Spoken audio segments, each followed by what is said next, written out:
Wamesema kitu kimoja, kitu sahihi hapa. Wamesema kitu kimoja sahihi hapa. Wanasema hivi, msimamo huu unaashiria uasi. Ni kweli. Ni kweli. Kwa sababu tunasema tutazuia uchaguzi. Tutahamasisha uasi. Hiyo ndio namna ya kupata mabadiliko. Ndio namna ya kupata.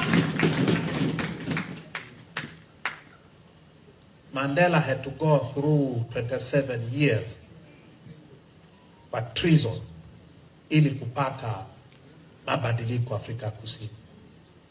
Kwa hiyo tunaenda kukinukisha.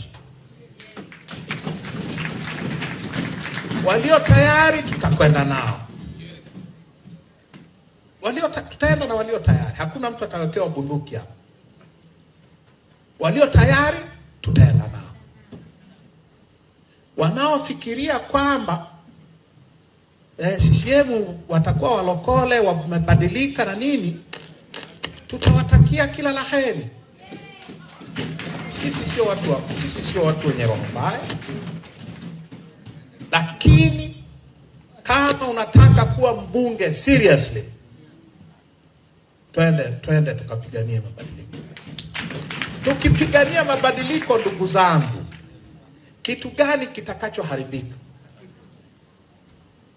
Kitu gani ambacho nchi itapotea? Sana. Huu uchaguzi tutavuruga huu uchaguzi. Kama ulikuwa unafikiria kuwa mbunge Oktoba au Novemba, sahau. Hiyo ni kweli.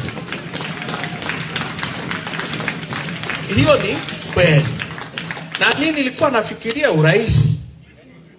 mimi nilikuwa nafikiria urais. Nimtiania. Nimesahau. Au kama ulikuwa unafikiria udiwani Novemba, sahau. Kwa sababu tunaenda kukinukisha vibaya sana. Sawa. Tukikinukisha vile, tutaumia. Ni kweli. Lakini mimi na imani tutashinda.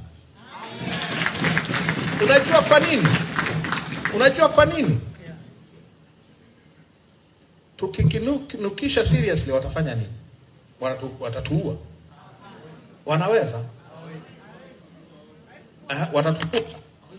Kwa hiyo mimi nimekinukisha, nakamatwa, napelekwa wapi?